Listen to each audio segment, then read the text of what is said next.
I want to welcome you guys back to the channel. I appreciate you guys for joining me.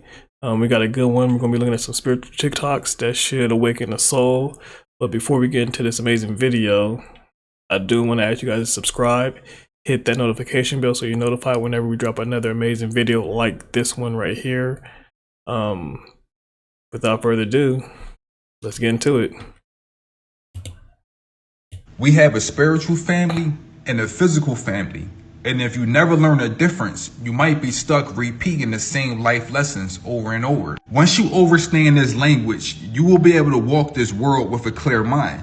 Did you know that the word family really means servant or service? The family you was born into, they were just put in place to teach you a spiritual lesson. I'm not going to say all of your physical family is not a part of your spiritual tribe because that'll sound crazy, but it's only a small percentage. The rest of them is here to keep you here or to keep you distracted. You ever found yourself talking to your family members over and over about spirituality, knowledge, don't eat this food, don't deal with this, forget about politics, don't watch TV, and they look at you like, the hell this person talking about? But if you tell a stranger the same thing you just told your family, the stranger get it like that.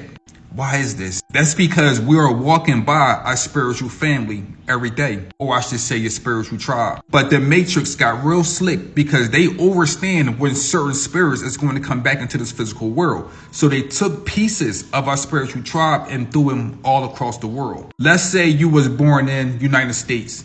You can have spiritual family in Africa, Brazil, Costa Rica, Colombia, everywhere. The universe is a mystery or a big ass puzzle, and every person you meet from your spiritual tribe, that's another piece to the puzzle that's going to make everything make sense. You have some people on this planet that's just here to meet their spiritual family. Then you have other people that came back to heal generational curses. Then you have some people that's the black sheep of their family. Our ancestors knew something about the universe that we don't even think about right now.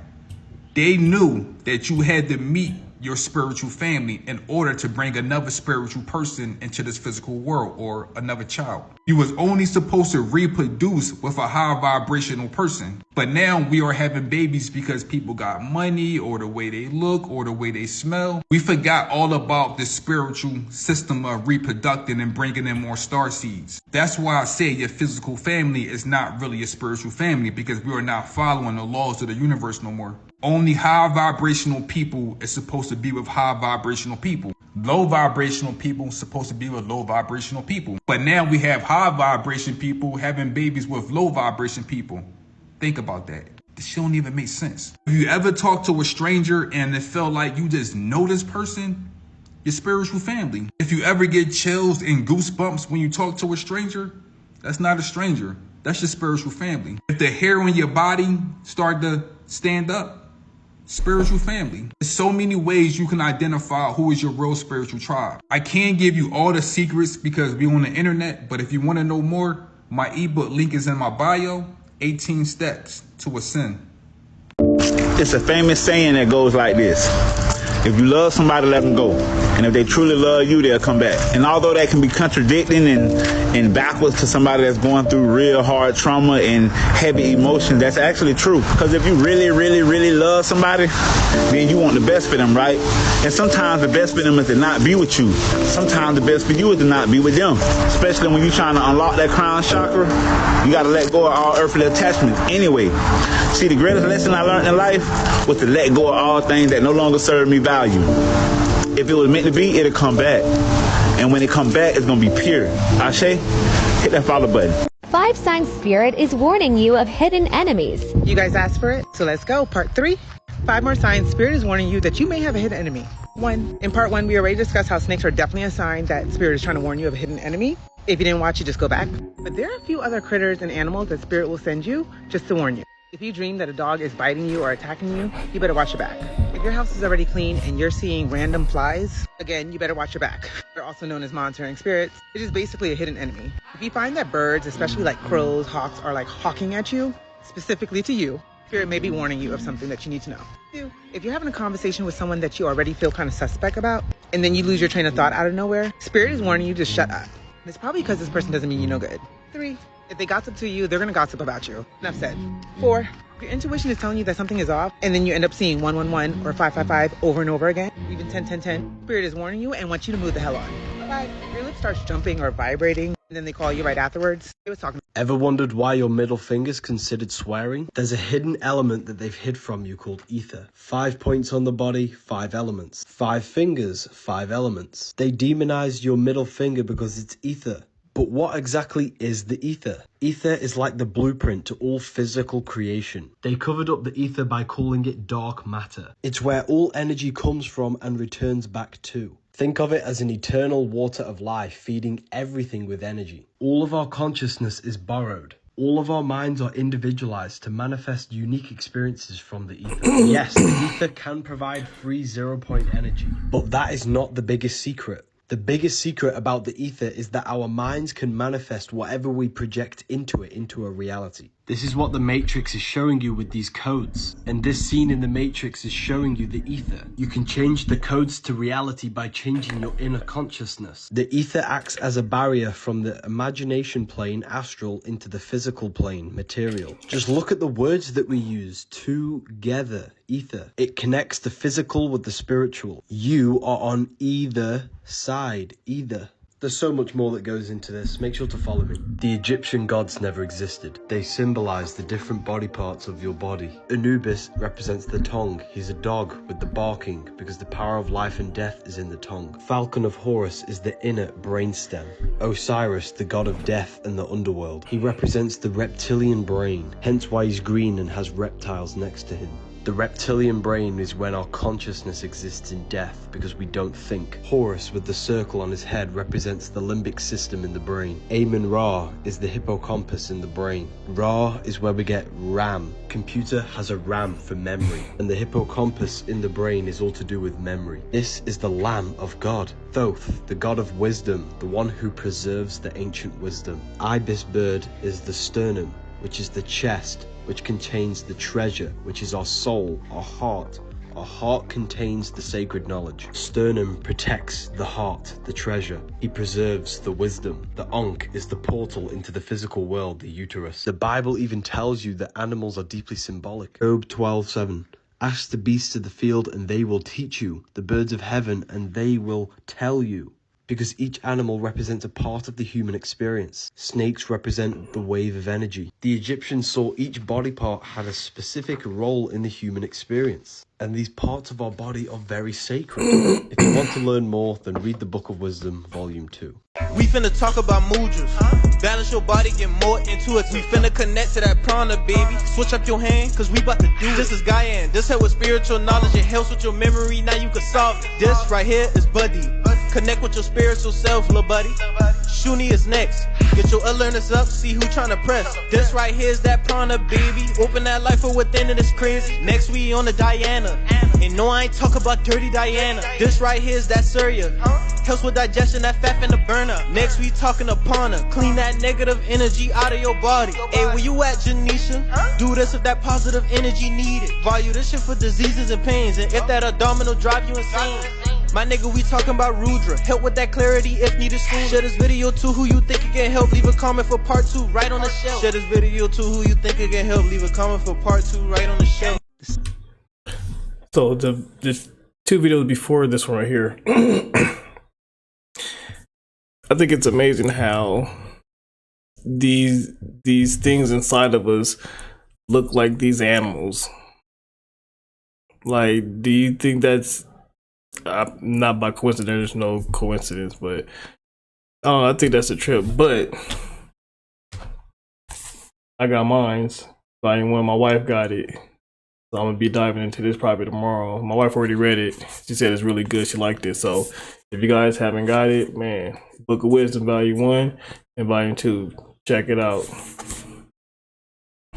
Scariest part of awakening is that you can no longer be the old you. You can no longer unsee what you have seen. And many times what happens is things have to change.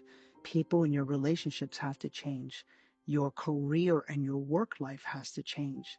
The things that you find passion in have to change. Why? Because awakening is a spiritual awakening. Awakening is a process of you no longer being this third dimension version of you. And that gets scary It gets scary because the entire life that you have constructed was constructed from the old you, the fear-based you, the scared you.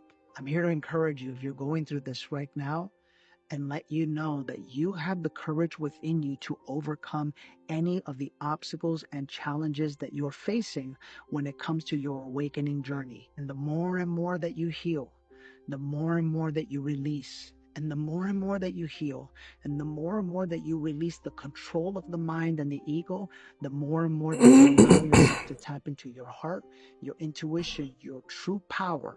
And what I can promise you is this: life gets 100 times more abundant, 100 times easier, and 100 times more in flow when you have awakened. Once you face that fear, once you let go of what no longer serves you, and once you step into the new you and your new life. Get rid of the fear. My mind with this video I'm about to play for y'all. I love her for making it, but when you watch it, you got to keep these 3 things in mind. Look, number 1, religious people say that God is up above in the sky, right? Keep that in mind. Number 2, before religion came into play, every single civilization on our planet worshiped the sun as God. They wrote that the sun is the physical manifestation of God in this realm. Keep that in mind. Number 3, right now if you go look up images of Jesus, in most of the pictures, he's gonna have the sun in the background. Majority of the time, it's right behind his head. Shout out Mama T. Babies, I'm back with a quick one right now. Mama got some shit I need to do today, but I want to talk to y'all something about this Sunday. A lot of y'all dressing up, putting your wigs on, and putting on your best Sunday outfits, and you're going into these houses of worship, and you're worshiping God today, called the Son of God. You know, there was a time they used to call us the people of the sun. Then they said we were sun worshipers back in the day, but we wasn't worshiping no sun. You done took the you, capped it off and put an O, and now you got us all worshiping your son. You know, back in the day, they told us that the body was the temple. That's your church, and God live in you. But now they want you to worship some God outside yourself, living up in the sky, sitting on the throne with a bunch of naked babies around it. Y'all seen them pictures they drew of God up there with all them babies with no clothes on, with no mama around? Makes you wonder. But let me ask you something, baby. Let me tell you, as long as you don't think God live in you and live outside you, they gonna harness all your spiritual power, baby. Them churches are harnessing sinners to pull all your energy in. And your pastors and your priests, they all went to them schools of theology, supposed to be. Well, who taught them about God? Did they look like them? Who wrote the curriculum about all these organized religions that they force-fed everybody? Got you bowing down to their symbols and their holidays, a lot of certain star systems and things. It's all spell work, baby. Do I believe the Bible? I believe there's a lot of truth in that book, but also some of us old girls know that book was used for a lot of spell casting, full of astrology and numerology with your 12s and your 3s and your 6s and your 7s. Mama gonna give you some breadcrumbs, but it's up for you babies to go ahead and do the homework. But I'm gonna ask you a question, all of y'all rocking your symbols of executions around your neck. Yeah, because when Jesus was hanging on that cross, they had a bow to the left of him and to the right of him. Both way, they was killing people that way. Symbol of executions. Let me ask you something. They would have killed that boy by hanging him. Would you all be wearing nooses around your neck? Makes you wonder. Man, shout out to Mama T. You gotta go check her page out. She has amazing content. And let her know Moses sent you. Are you guys rocking with what Mama T said? I am. I don't believe. I don't subscribe to the church. I don't go to church. It's not for me. If it's for you, that's fine and dandy, but it ain't for me. It's a show. It's a fashion show. They're the preacher pulpit pimping. He's out there with the nice Cadillac, Mercedes Benz, while you're getting to church on the bus. You're carpooling because you don't have a car. You're giving them your last $5-10 on how you're gonna feed yourself, your family, your babies. I mean, let's really think. I mean, come on now. Let's really think about it. You got all these pastors, the Osteen guy and T.D. Jakes, and you know what I'm saying? Like, if you're doing the work of Jesus, or you're doing the work of God, like, that's what you should be doing. But for you to be profiting the way you're profiting off of that, it's not for me. They can have that church stuff. You know what I'm saying? I could go to I could go to church anywhere. I could go to church in my house. I go to church in my bath. I go to church in my shower. You know what I mean? Because like she said, it's in you. It's in you. You don't gotta go for someone to tell you what you need to hear. Just tell yourself. If you agree, let me know in the comments. Are you rocking with Mama T, or do you think she don't know what she's talking about? Let me know in the comments. You do not need a church or a book or a pastor to experience God. Well, see, God exactly. is not confined to a building or a doctrine. God is within you, always. Exactly. The idea that you need a mediator to connect with God is one of the greatest lies ever told. The kingdom of God, kingdom of heaven is within you, said Christ. Yet religion has twisted this truth, making you believe that you are separate from God. When you're not. But the truth is, you are not. God is within you. The only temple you need is your own heart. The only scripture you need is the stillness within. The only guide you need is your inner voice, the quiet whisper that has always been guiding you back to your true self. These are the worst things to do in the Facts. spirit world. 5 things to never do in the spirit world. Number 1, play around with the Ouija board.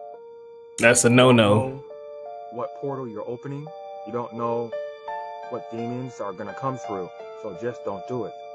Number 2, never have a welcome mat or a welcome sign outside of your residence. You're inviting things that you don't know actually exist into your space, into your home, right, into your family's home. Next, never sleep with a mirror facing your bed. Never face a mirror towards your bed and go to bed. You're defenseless. Also, never have 2 mirrors facing one another. You don't know what will enter. If you don't know what will enter, then that means anything can enter. Next, if you hear a baby screaming or something is knocking at your door or on the walls, do not go to investigate. Don't go to see what it is. If you're not trained, don't do it, because oftentimes this is baiting you into a trap spiritually. And finally, if you want to challenge a spirit, if you see something or hear something or feel something in spirit and you want to challenge it and you're not trained, don't do it. You need to stop and pray. The universe doesn't speak English, it speaks frequency. And this is the most honest language in the world. Think about it. If you say something in a language, you may doubt it inside of you. Or you could even lie to yourself.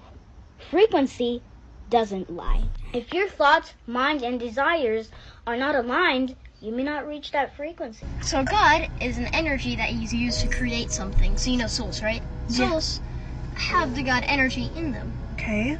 So let's say you took away the God energy from anything. It would just become nothing. Field. It's a field. That's fascinating. You can't ask it stuff. You can pray to it. You can? Yeah, you can. You can. So if someone doesn't believe in God, then I guess you don't believe in yourself, because basically every single living thing, and not even living thing, every single atom, every single piece of energy is made from the God source. Wow. So 13.8 billion years ago, the entire universe was reduced to a singularity, a particle smaller than a quark. However, if gravity is always working, i.e. if you jumped off this building, you're not going to fall 15 seconds later, you're going to fall immediately. So if gravity is always working, then and if the singularity was always there, like some atheists try to say, then the universe should have no age. It should be infinitely old. But it's not. It has an age. It's 13.8 billion years old. And something can't come from nothing, because it would have to exist in order to cause itself to exist, which is illogical. So therefore, something other must have created the singularity. And that something other we observe as God. What is God? Okay, so a lot of people think God is, quite in the biblical sense, a guy sitting up on a cloud who controls the universe, frankly, and has created all life. But my definition of God is not like that. I don't believe God is person or entity. God is just another form of energy. Well, actually is energy. Himself, well, not even himself, itself. For the fact that you look at the Bible and other really, awesome but extremely vague and unreliable sources in religion that, hold these sources that we find and facts that we find, or so-called facts that we find, and really a lot of people think it's just about faith. But if you relate the Bible to quantum physics and apply most of the laws, actually, in less of a figurative sense, but more of a literal sense, and replace it with things like the universe, you'll eventually find out that it explains in-depth quantum physics and astrophysics, experiments and theories. Well, maybe not theories, because maybe now they're proven. Who knows? Maybe the Bible isn't a story of something that happened on Earth, but maybe a story of how our universe began. For the fact that, honestly, I don't really buy into the literal biblical sense, like, God is literally a guy who looks like us, who sits up in an alternate realm that's in our clouds and, watches over all of us. But I guess you could say that he's an energy form that created all, and is everywhere and nowhere at the same time. God, or energy, lives within us, through us, and is us, frankly. So you said what? That God is the energy that is in us, created us, and is us. Is that your definition? Yep. I don't want to put words in your mouth. Sort of, yeah. God is energy. That's my thing. And I mean, like, you look at dimensional theory, and eventually we have, a singularity at the beginning of the universe that is energy. And then, eventually that begins to slow down in vibration due to entropy or some other law of that sort. And then, first you get photonic light, and then that slows down, and then we get matter, and then that slows down. And then who else knows what comes next? We have gravity, and then we have time, all coming in at one sense. And I mean, does that sound like origin story to you? It kind of does a little bit to me. If you want to do something, you just need to believe it, and you can't just say, I believe I can do this, I believe I can do that, because it doesn't work. You really need to think it in your heart. And I mean by in your heart, right in your heart, in the middle of your heart. Man, them kids put it into perspective, didn't they? It's amazing. It's amazing kids understand, but a lot of these kids are still at their purest form. They haven't been corrupted with a lot of the BS that's going on. So, something to think about, man.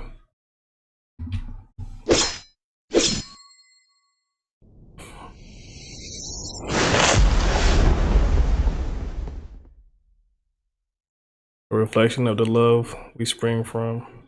Now look at London, this. what you doing? I'm gonna move my paper with my mind. What you mean you gonna move the paper with your mind? I'm gonna just move it with my mind. How you gonna move the paper with your mind? You be sounding crazy. There you go with that crazy stuff again. I can't move the paper. Not to stop it, but that right there is what parents do that's wrong. And I've done it myself, where you have a child that says, hey, I got this imaginary friend, or I can do this, I can do that, and you tell them, no, don't do that, or you're shooting them down. And like her right there, she's in her rarest, purest form. Facts. And for the mom to be like, no, you can't move it with your mind, is crazy. You don't know what she can do. That's crazy. We gotta stop shutting our kids down and let them be kids. Let them be pure. How you gonna move the paper with your mind, London? But I can move it with my mind. Let me see, cause I think you tripping. You not do what the heck? You're not doing that. You are not doing. Oh, she is not doing.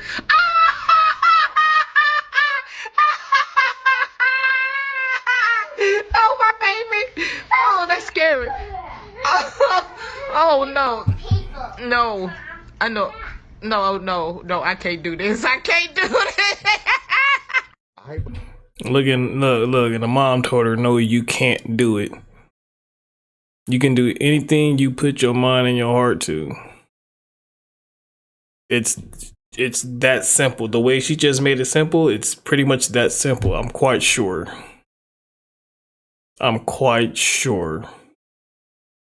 Believe in God as much as anybody. But guess what?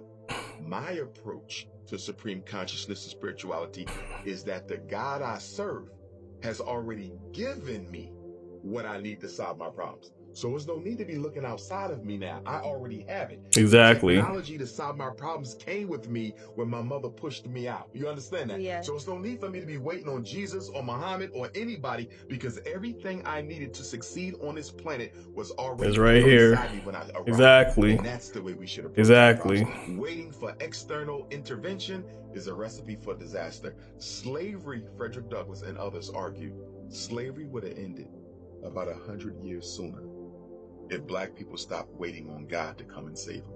It wasn't until we woke up and said, you know what, we're going to have to end slavery with our own hands.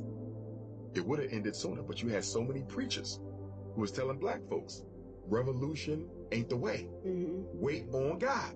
And it wasn't until you had a groundswell in the 1800s with Frederick Douglass and Harriet Tubman and Martin Delany and all of them and said, nah, we got to do this.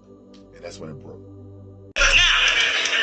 Right here you have the Kundalini, which is melanin.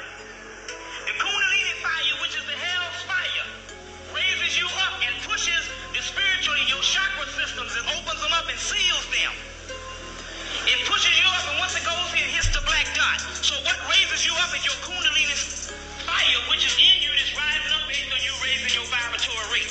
Now, this is the deal. Now you're going up this spear. This is where Jesus dies on the cross. This is the crossing over. When you go in this particular black sun, your lower self or your ego, everything that you think that you are, your ego is only what your body tells you it is.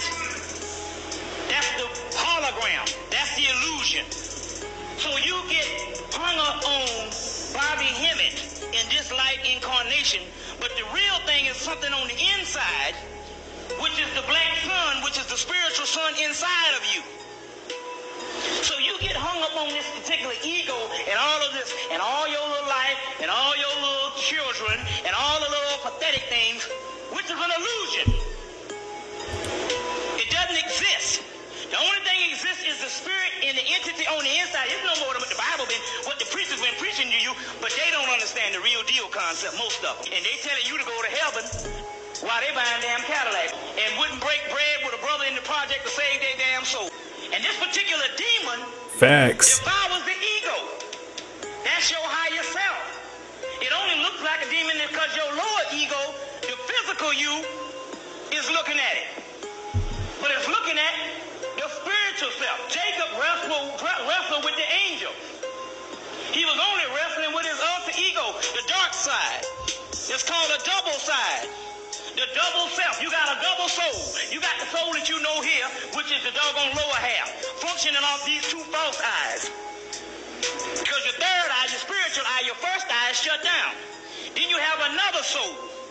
And that double soul, in the ancient man, used to be made aware of his double. That's the root word for devil. The double. And then And didn't I just say that like a couple of videos before, a couple of clips before, where the church is like a facade.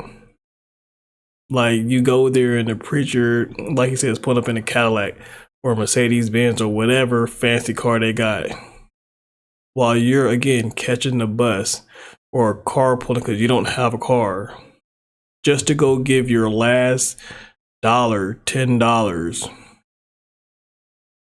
to someone that's telling you something that you can tell yourself. Why do we need a mediator to connect with God? We don't, because God is in us. We don't need someone to mediate anything. I'm just saying, make it make sense. Do you guys agree with that? Start thinking about it as the prayer thing. I'm like, they steady saying like he ain't supposed to talk back to you and all and I start realizing, bro, I'm just guiding myself. And it's like having these things around me, I start realizing, bro, when I'm praying, I'm talking to myself. So I'm like, am I God? I'm like, if I'm technically a kid, I'm my father for sure. I'm watching my face turn into my father a little more every day as I get older. I'm like, gee, I'm talking to myself. So I gave up that religion part and I'm just more spiritual. Our giving praises to our ancestors was not worshiping our ancestors. A person of higher elevation in science does not worship something that they know they already are. They connect with it and they form certain rituals that represent the dynamics of that which was the becoming of themselves. Facts.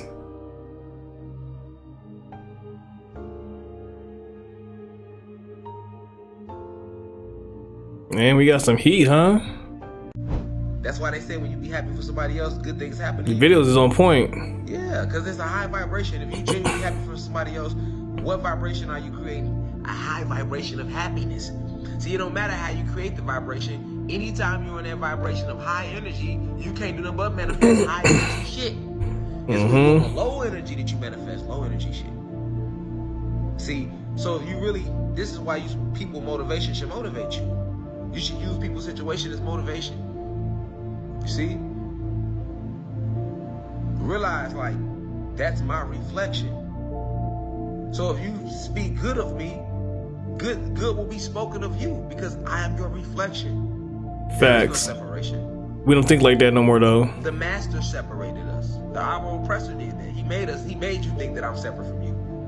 Before he came, we knew there was no separation. That's why we praised ourselves and we praised each other. We knew that. Peace, reflection.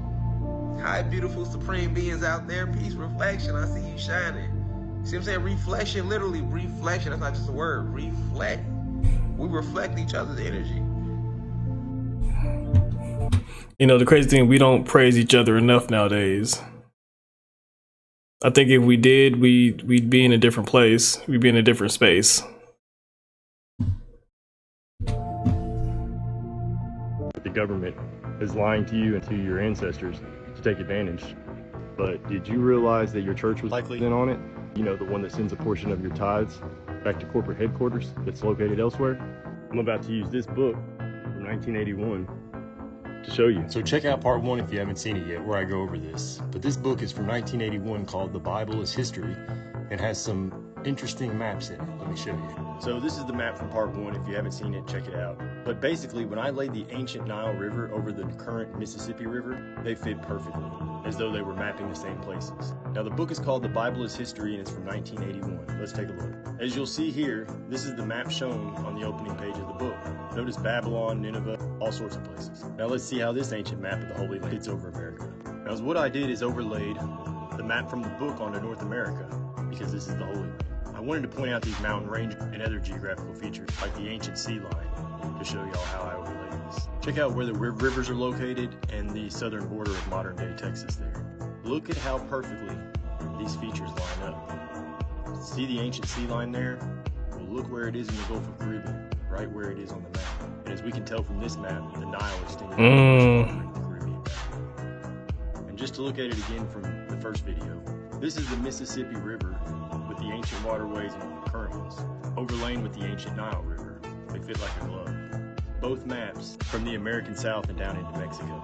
That's crazy. Ancient Egypt was here. Modern Egypt is called Kemet. And lastly, I wanted to look at some of the places listed in the book and see if they lined up with current places we know of. Edom, Moab. The Moab Ancient Fortress. Now looking in that area, I found Goliad State Park down in southern Texas. Let's take a look. Well, this one definitely looks like it could be biblical error. Look at those black streaks. Is this the Moab Ancient Fortress?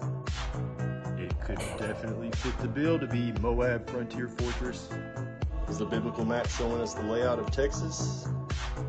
Oh, look at that, a granary, just like from the Bible. I'd like to hear their story on this place. Founded complete with the tower and all, you know, to watch for Israelites or anyone else wandering up here in Moab. Have you seen enough yet to determine America's the Holy Land? I wouldn't blow it off. What do you guys think about that? I want to hear what you guys think. I want to know what you guys think. Do you guys think America is the original Holy Land? Do you think it's the original? Or do you think they're just reaching a little too far with the Nile and the Mississippi River? They're just trying to place it there. Let me know what you guys think. So now that we understand that Atlantis was the land of the gods, it was the Ethiopias, it was the Indias, the land of the Indians, the Indigo people, the land of the burnt faces, the neuromelanated gods. We can now dive deeper to understand why they even documented America to be the prominent land of Atlantis. Atlantis was truly an era of this planet, and the gods was amongst all the lands, just like, you know, neuromelanated beings was, and high technology flew and flourished amongst the whole planet, and we did beautiful things, and pyramids and giant crystal structures was everywhere. And once the enemy entered the realm and started war with us, you feel me, it destroyed a lot, and we fell in frequency due to that, and pieces of our land in Atlantis got sank. And so it's like certain areas where you can find like remains of the realm that's just underwater, you feel me? And a lot of them structures are close. One thing that I've discovered is the black sheep of the family always, if they keep getting back up again, turns out to be the goat. Period. That was deep. Boom. Drop mic again. Yes, that's why you got the black sheep of the family always turned out to be. They gonna be working for you. The goat. Oh God! You killing it? You killing it? What? It's the truth. So it's people. Got to really take inventory of the people. Wow. Stop taking constructive criticism from people that have never constructed anything that you've walked through. Y'all know I cannot let this moment pass up. Check this out. What is happening? Look at this. Religious leaders and scientists looking forward to the COP26, which will take place in November in Glasgow. This meeting is called Faith and Science Towards COP26. A warm welcome to all of you joining us through all the Vatican News media. through the Vatican Audio Live Events app, the Vatican Radio app, the news portal, our YouTube channel, or our Facebook Live feed. To all of you tuning in through television, through Catholic TV, I will continue later. Between faith leaders and scientists, we come together, united, to raise awareness of the unprecedented challenges that threaten our beautiful common home. What in the Hollywood blockbuster? What in the Hollywood blockbuster? Our duty to care for the human family and for the environment in which it lives. We are deeply interdependent with each other. Doesn't she sound like she's from like a movie or like one of these like devices that we have, like Siri or something like that? Like that's what she sounds like, right? What's that called? Monotone? Is that what it is? That's what like she's just like the, you know what? I'm gonna show my age. Like the guy, like the teacher from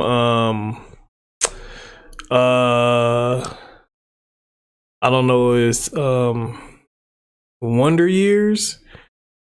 And he always said he's matter of fact he does the or he used to do the Red Eye Visine commercials, and he talks that straight. Is that always the same voice? It doesn't go up or down, and it's just straight. That's what she sounds like. With the natural world, we are not limitless masters of our planet and its resources. Multiple crises facing humanity are ultimately linked to a crisis of values. Oh, it's getting ethical real. And spiritual. Oh, wow. It's real. We are caretakers of the natural environment with the vocation to care for it for future generations. And the moral obligation to cooperate in the healing of the planet. We must address these challenges using the knowledge of science and the wisdom of religion. Yikes! We must think long term for the sake of the whole of humanity. Now is the time to take transformative action as a common response. It's a movie. We're living in a movie. We're living in a movie. Oh my God. Oh my God. That's crazy. A framework of hope and courage. But we also need to change the narrative of development. Why so monotone? Yeah, that's it, monotone. I knew I was we right. advocate for common but differentiated climate action at all levels. What the I can't. Or you have to die. Every time you evolve, you gotta leave it back there. You know, you want it because it's familiar. Mm-hmm. And a lot of times we like to resort to the familiar, even if it's toxic. You know, so you have to leave that corpse. That beautiful old you has to be left, and you have to walk forward and not look back.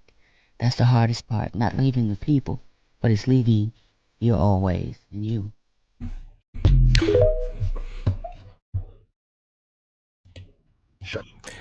I think a lot of us have that problem where it's hard for us to leave things in the past.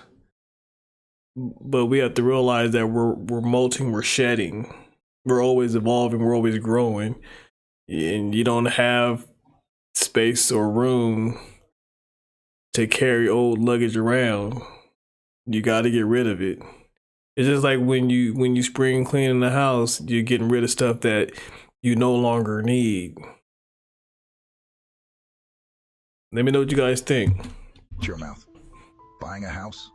Shut your mouth. Buying a new car? Shut your mouth. Getting married? Shut your mouth. Going on a holiday? Shut your mouth.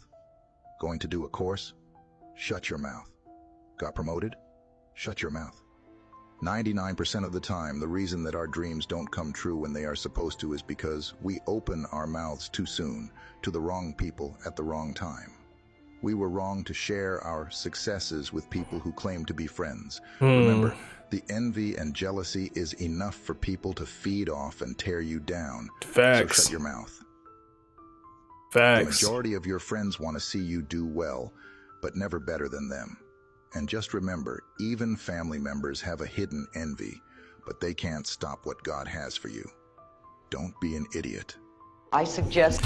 You know, it's crazy when you think about it, like when you're having a child, right? And they always say, no, don't tell nobody until we get to a certain stage of the pregnancy. Like you know what I'm saying? And then you only telling certain people. I can see that. I can see how that makes sense. I can see how we should just shut our damn mouths.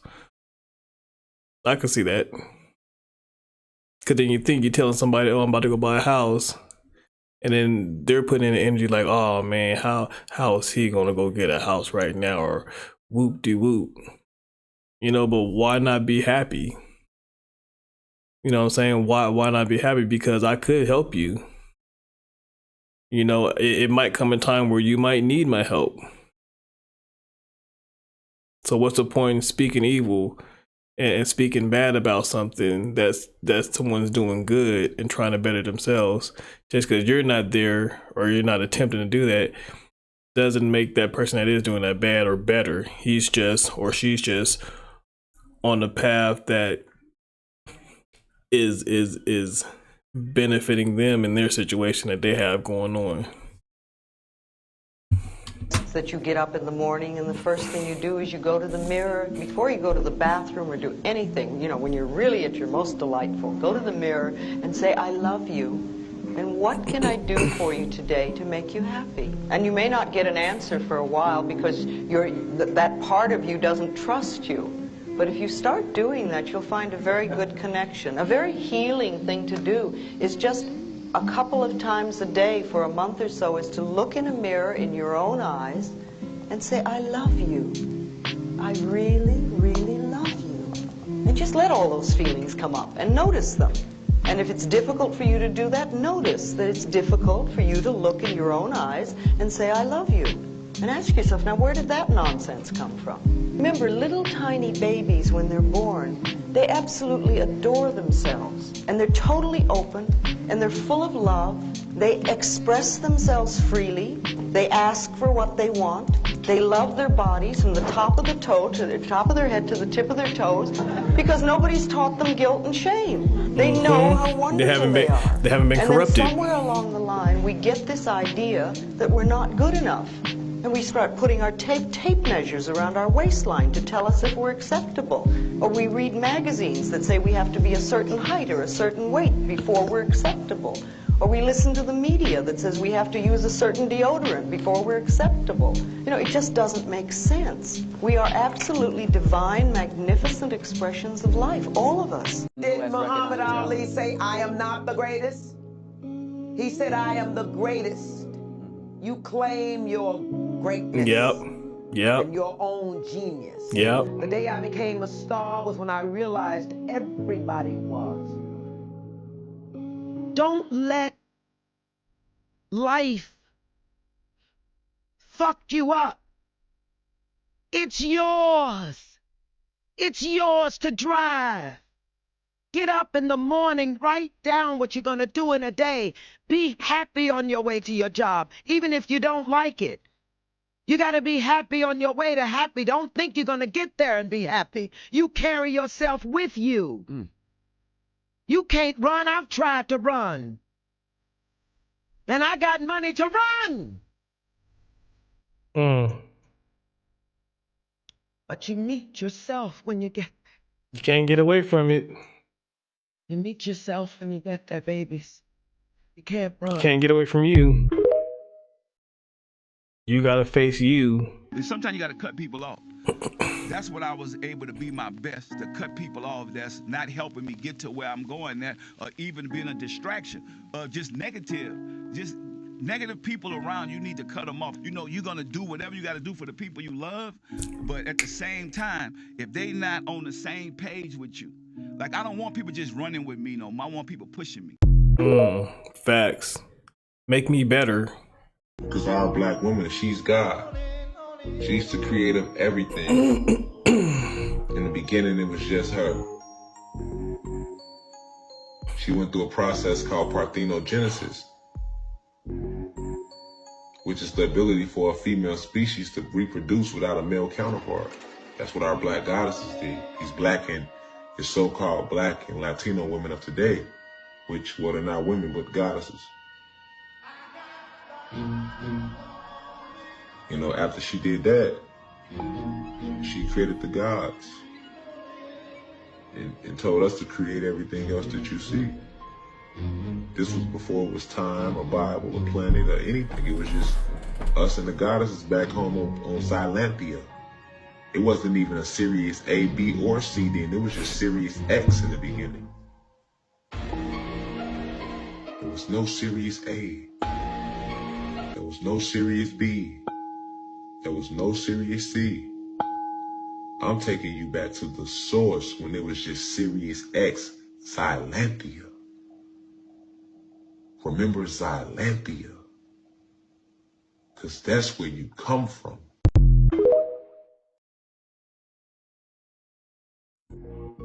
Quick thought. This is a part 2 to the Bible is never meant to be interpreted literally or taken literally. The story of Samson and Delilah. It's not about a man and a woman.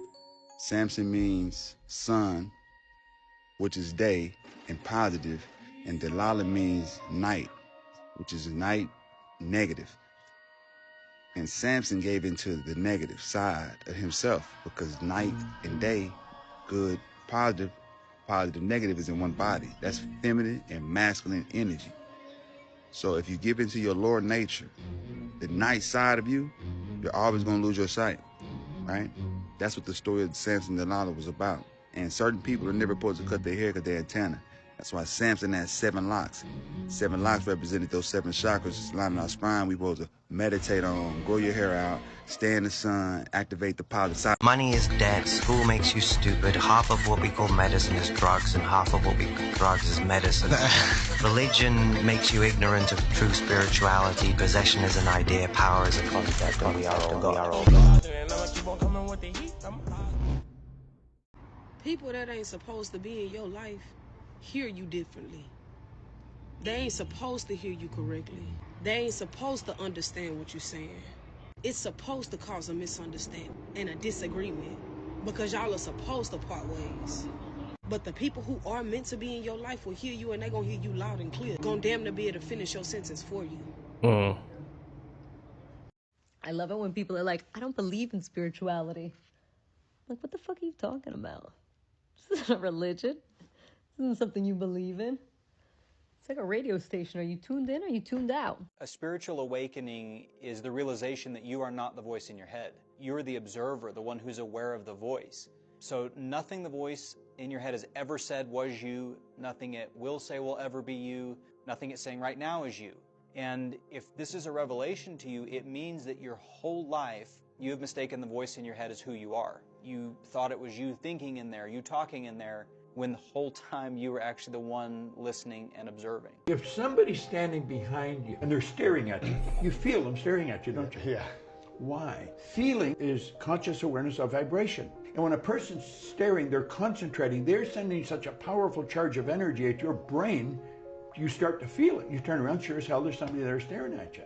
That's crazy. Concentration increases amplitude of vibration. There's power flowing to and through us all the time. It never stops. You can photograph the energy leaving the body. Concentration increases it, makes it more powerful. Because, children don't arrive into consciousness until around 6 or 7 sometimes. So I would disagree with that. I think children are very much conscious than us, especially when you're talking about like in a theta state. Children are very conscious. Now, what happens with children is we mold them and we dumb down their consciousness. Like, have you ever seen a child when they're like 3 and they play with toys or they play with imaginary shit, and in their mind it is real? They got capes on, they jumping off couches, they talking about monsters, they see things that's invisible, they have an invisible friend that is real to them, having full-blown conversations, they're interacting with other dimensions of densities, they dream, their imagination is out of this world. They make a whole house out of a damn box that you order from Amazon.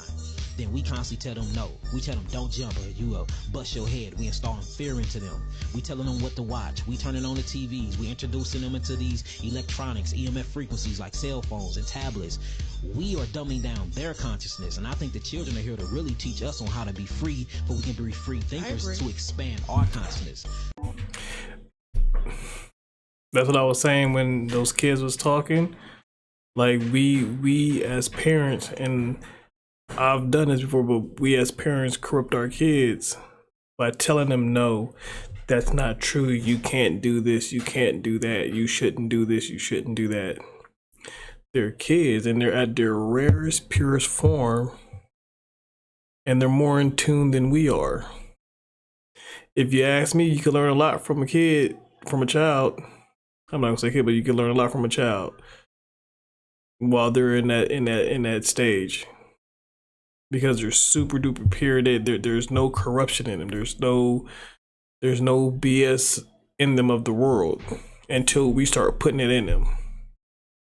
Go figure that, right? You have nothing in this world to conquer or to challenge or to transcend apart from your mind. All your neighbors live here. Your enemies and friends live here. Your gods and demons live here. And yourself, imagined, lives here. Just become more and more aware that your watching place is not the thing you're watching. Just remain detached, like you're witnessing. Sometimes it will feel like some reflex uncontrollably, and you're in form again, dancing with the mind, struggling. And then as soon as you see this, don't go, oh no, just click back. And at some point, you'll feel that the claustrophobia of all this worldly internal and external noise will start to sort of drift away. Whatever. So when he said you snap back, it just made me think of something. This may not have nothing to do with anything, but how many of you, and let me know in the comments, be truthful, let me know in the comments if you've ever done this before.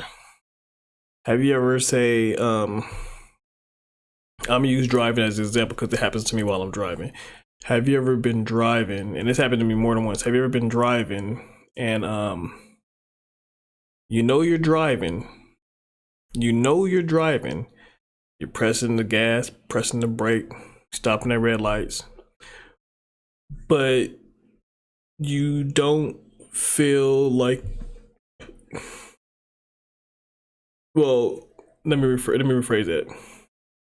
You're driving, but then all of a sudden you snap out of something and you're like, oh, wait a minute, I'm driving on the road, but you haven't swerved, you haven't hit a car, you stopped at red lights, you went on green lights.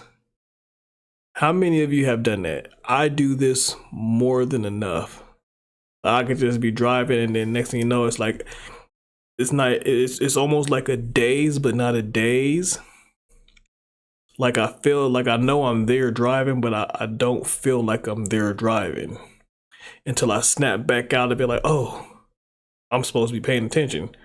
But the whole time I'm paying attention, I am paying attention because I ain't crashed, I ain't swerved, I ain't hit no divider, I ain't did none of that. But it's like I'm not there. I really don't know how to explain it. That's about as good as I can explain it. Like I'm driving, I'm there physically, but I'm like not there mentally, kind of in a way. Let me know in the comments if you guys ever had that happen to you, because I do it a lot, and I try to like make myself not do it, but sometimes it's just like it's an uncontrollable thing. I just like be driving, I just like I be gone, but I be there, if that makes sense. Speak out loud actually has a power. So when you say, I am beautiful, I am wonderfully made, your body goes into agreement with your words.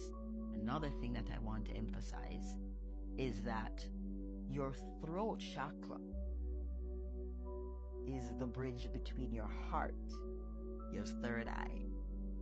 And so they are listening to the commands of the throat chakra.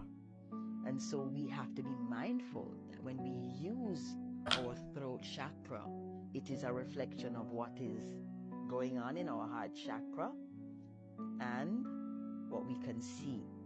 And it's vice versa as well. So we influence what goes on in the heart and in the mind, and our voice also impacts what goes on in the heart and mind. So we need to be mindful of all the dynamics involved in self-talk. All right, we made it to the end of the video, guys. Man, this was a good one. I enjoyed these clips. If you guys know anybody that may need a little enlightening, man, share this video. Share this video, because they may be down and may need to understand that that they control their destinies. No one else does. You know, it's up to us to change what we got going on in our lives. It's up to us to manifest what we want. And these are things that we can do. Man, I appreciate it. Appreciate you guys sticking around. You know, of course, we made it to the end of this video.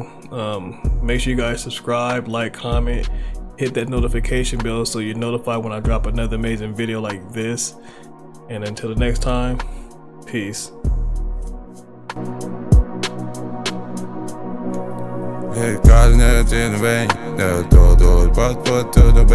Tell us what the party is, she go, babe.